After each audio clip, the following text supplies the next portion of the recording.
Eccoci rientrati amici dopo la sigla, siamo insieme a Luca Zai, il presidente della Regione Veneto, qui alla 22esima edizione della mostra del radicchio. Allora presidente, Buongiorno, buongiorno e auguri, grazie, auguri a cogliamo tutti. l'occasione per farle gli auguri di buon anno, soprattutto alla festa dei produttori, presidente. Beh, direi di sì, 160.000 aziende agricole, 350 prodotti tipici, 6 miliardi di fatturato e questa è una festa che dà uno spaccato di questa produzione. Uno dei prodotti più eccellenti, il radicchio rosso di Treviso, ma anche il variegato di Castelfranco, che è l'occasione di dire che è un prodotto che non è solo produzione e economia, ma è anche promozione turistica. Perché dove si mangia bene e si beve bene si fa turismo, ma soprattutto dove esporti poi questo prodotto tutti si chiedono ma come sarà quella terra del radicchio e il risultato è che arrivano qui e basti pensare che una provincia come Treviso che non ha il mare, non ha la montagna fa 2 milioni di visitatori. Allora Presidente, se oggi il radicchio è così importante e così diffuso è anche perché insomma, tante persone ci hanno messo il proprio impegno, lei ha ricordato Ettore Ramponi. Beh sì, io conosco questa realtà da una ventina d'anni, abbiamo dato vita al nuovo consorzio di tutela che esiste da poco meno di 20 anni. Ettore Ramponi è stato ed è e resta una figura indelebile nel mondo del radicchio rosso di Treviso, del variegato di Castelfranco. Con lui si è iniziato questo percorso, lui è sempre stato colui che ha creduto tantissimo nella formazione.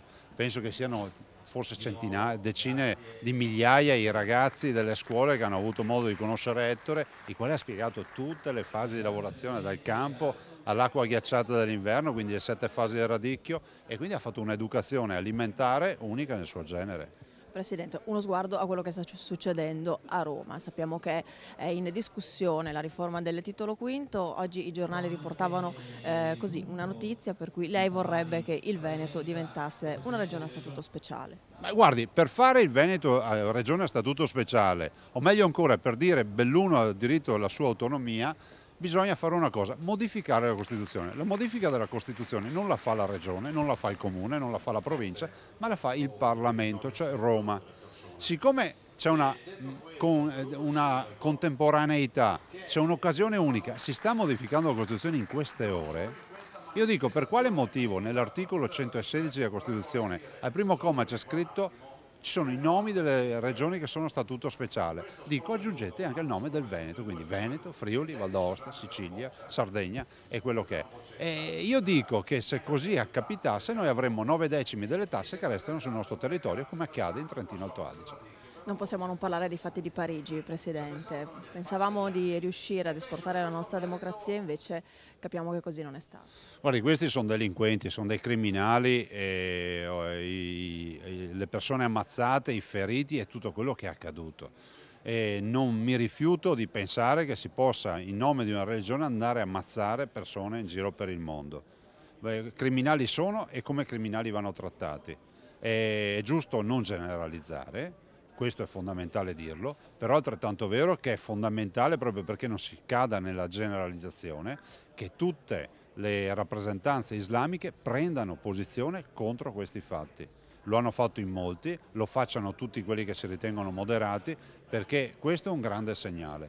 E noi dobbiamo tutti assieme combattere la criminalità e il terrorismo a questi livelli che sono i livelli estremi. Secondo lei esiste un pericolo in Italia e in Veneto? Beh, esiste sì, innanzitutto i servizi in Italia ci dicono che 53 persone dello stampo più o meno di questi terroristi o che potenzialmente possono essere così ci sono in Italia, 53 persone che sono attenzionate, come si dice, cioè vigilate, che sono seguite, che sono andate nei campi a combattere in Siria e che potrebbero starsene qui tranquille a guardare la TV piuttosto che progettare qualche atto terroristico. Io dico che è fondamentale non abbassare la guardia. Dico anche che situazioni come Mare Nostrum che ci hanno portato 200.000 immigrati, se da un lato la quasi totalità magari sono anche persone per bene, ce ne sarà puro una di mela marcia su 200.000. Quindi dico anche che queste modalità di portare immigrati qui non sono ottimali per la sicurezza dei cittadini. Ringraziamo Luca Zaia, il Presidente della Regione Veneto, e diamo il benvenuto a Francesco Arrigoni, che è il direttore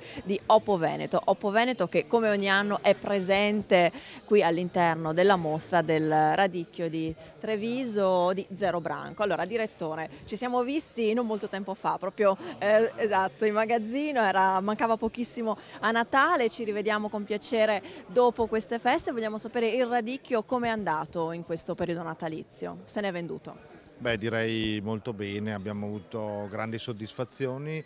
Ovviamente il radicchio tardivo, Treviso IGP, è quello che ha fatto un po' da traino per tutte le altre produzioni orticole venete. Insomma, siamo stati presenti un po' in tutta Italia in modo massiccio. Direi che come Natale, come appunto le festività, ma come dicembre è andato molto bene.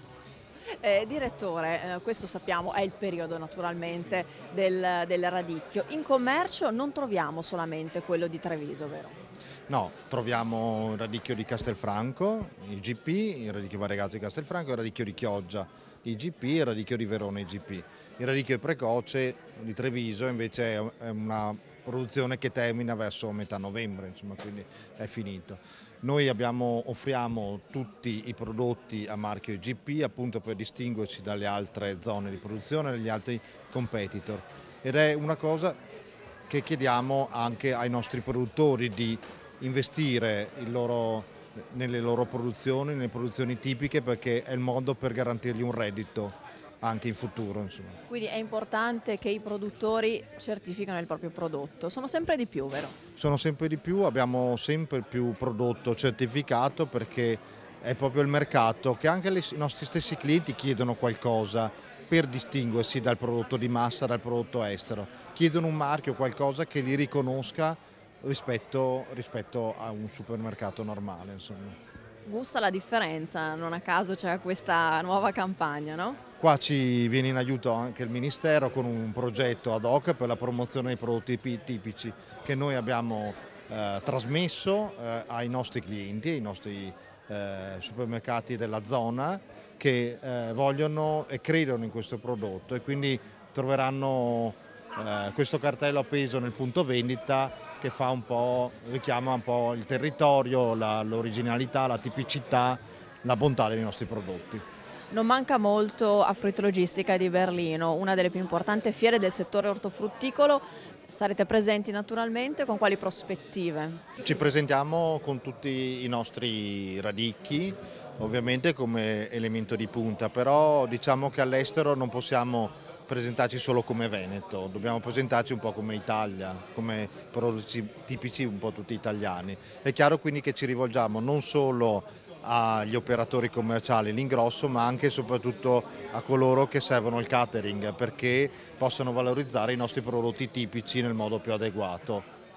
Grazie a Francesco Arrigoni, direttore di Oppo Veneto. Piccola pausa qui da Zero Branco, linea alla regia, ma ritorniamo sempre qui per la mostra del radicchio di Treviso IGP.